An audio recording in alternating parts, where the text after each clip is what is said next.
Bab 765. Harta istana dalam. Tapi Erikin tidak punya cara lain. Hanya perang, cara satu-satunya. Erikin menelan pil setan tanpa ragu. Pil mujarab memasuki tenggorokannya, dan aura hitam yang melonjak langsung memenuhi anggota tubuh Erikin. Dalam sekejap, udara hitam yang mengejutkan keluar dari Erikin dan langsung menuju ke langit.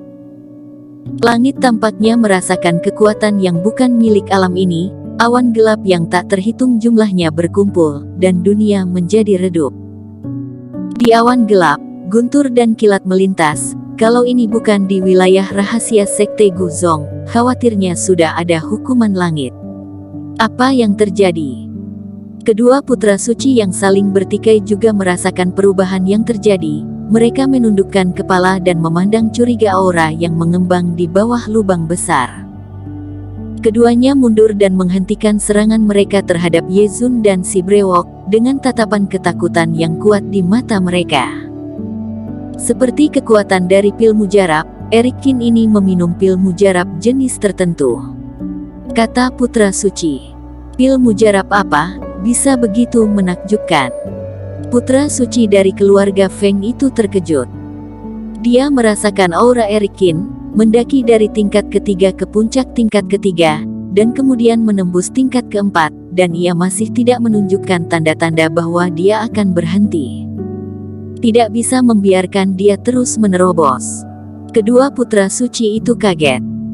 Kekuatan fase kesempurnaan tingkat ketiga Erikin sudah cukup dahsyat. Jika berhasil menembus ke tingkat 4 atau bahkan tingkat 5, apakah mereka masih bisa bertarung melawannya?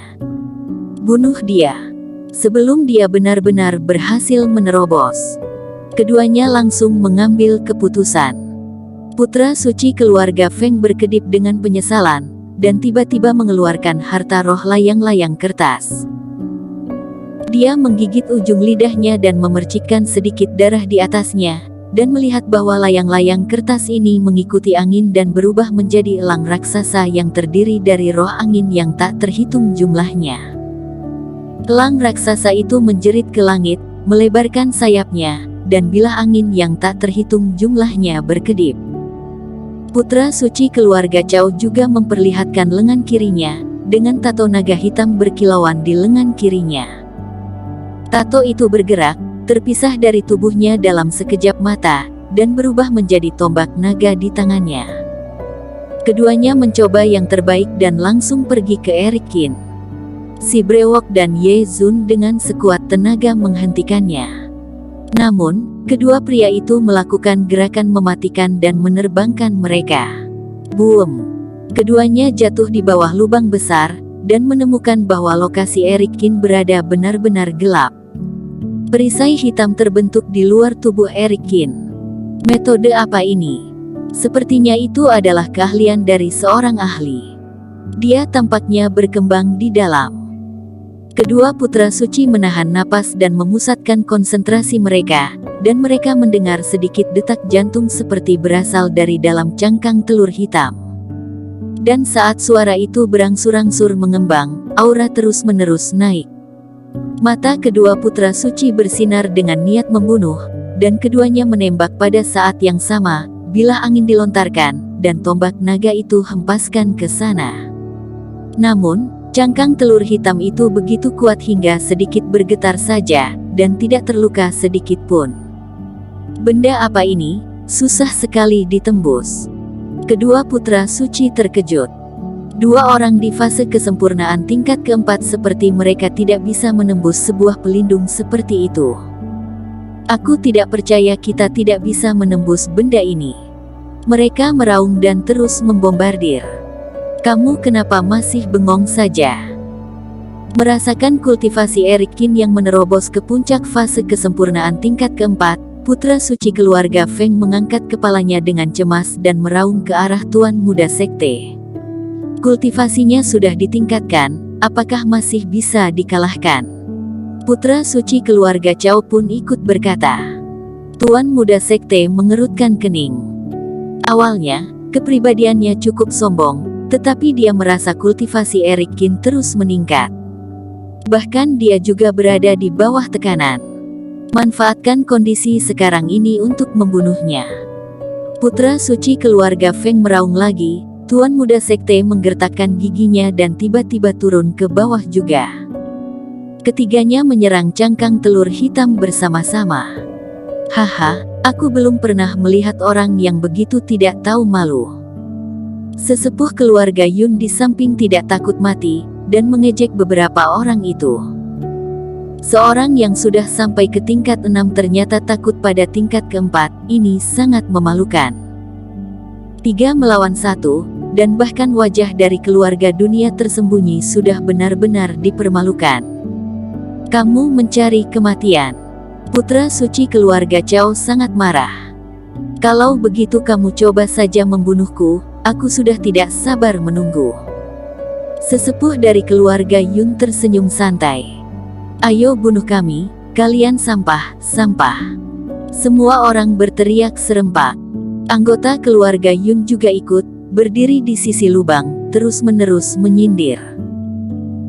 Mereka tidak memiliki kekuatan untuk membantu, tetapi mereka terus menyerang ketiganya dengan kata-kata makian dan sindiran, dan bahkan menggunakan hidup mereka untuk memberikan Eric Qin sedikit waktu, dan mereka tidak peduli pada keselamatan mereka sendiri.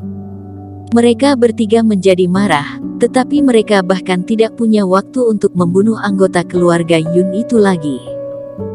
Di bawah pemboman terus-menerus dari beberapa orang, cangkang telur hitam itu terus bergetar dan retakan mulai muncul. Di udara, Ye Zun dan si brewok berteriak, mati-matian mencoba menghentikan mereka bertiga, tetapi mereka dihentikan oleh Lang raksasa itu. Tidak boleh, kalau begini terus, sebelum penyatuan Eric Qin selesai, efek pil mujarab akan terputus. Ye Zun memuntahkan seteguk darah, matanya tertutup mata merah. Namun, tenaganya tidak mencukupi. Putra suci keluarga Feng menempatkan elang raksasa di luar, yang cukup untuk mencegat 2 orang yang sudah terluka parah. Apakah benar-benar sudah tidak ada harapan lagi? Melihat retakan yang muncul di cangkang hitam itu, Ye Zun menunjukkan ekspresi putus asa. Pada saat ini, pilar cahaya tiba-tiba menyala di istana bagian dalam. Aura mengerikan meledak dengan keras, menyebar ke segala arah. Semua orang terlihat kaget. Harus dikatakan bahwa ada lebih dari 1 aura dan energi, tetapi lebih tepatnya ada 2, yang meletus di istana bagian dalam hampir bersamaan. Kedua aura ini cahayanya menyilaukan dengan tak terbatas. Sialan, itu adalah harta rahasia dari istana bagian dalam. Mereka mendapatkan harta karun itu. Kedua putra suci sangat marah. Dan tepat setelah aura yang membubung tinggi ini keluar, itu mulai menuju ke arah di mana mereka berada dengan kecepatan yang sangat tinggi.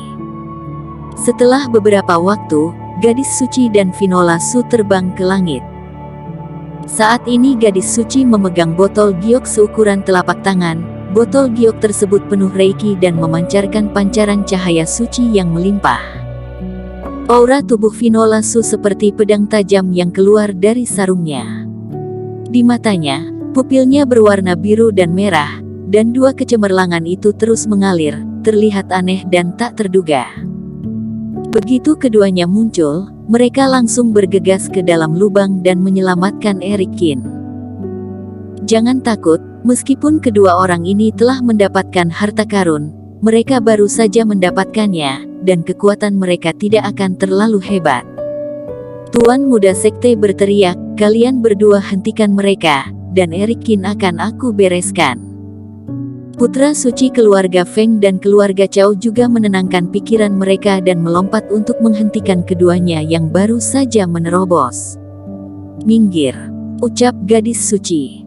Botol giok di tangannya tiba-tiba terbuka, dan cahaya putih bersih keluar dari mulut botol, yang langsung mengenai putra suci keluarga Cao. Putra suci keluarga Cao berteriak, ia meledakkan bajunya. Tato di tubuhnya bergerak dengan hidup, berubah menjadi naga hitam, yang terbang keluar tubuh seperti lengan, bergegas menuju cahaya itu. Dalam ledakan itu, cahaya dan naga hitam ini benar-benar bertanding dan tak tahu siapa yang menang. Harta dari Istana Suci Sekte King Yun memang sangat kuat. Putra suci keluarga Chao sangat cemburu.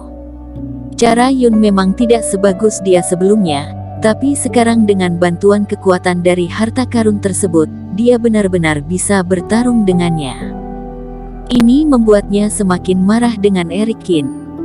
Jika bukan karena pemblokiran Eric Qin, harta karun ini sudah menjadi miliknya.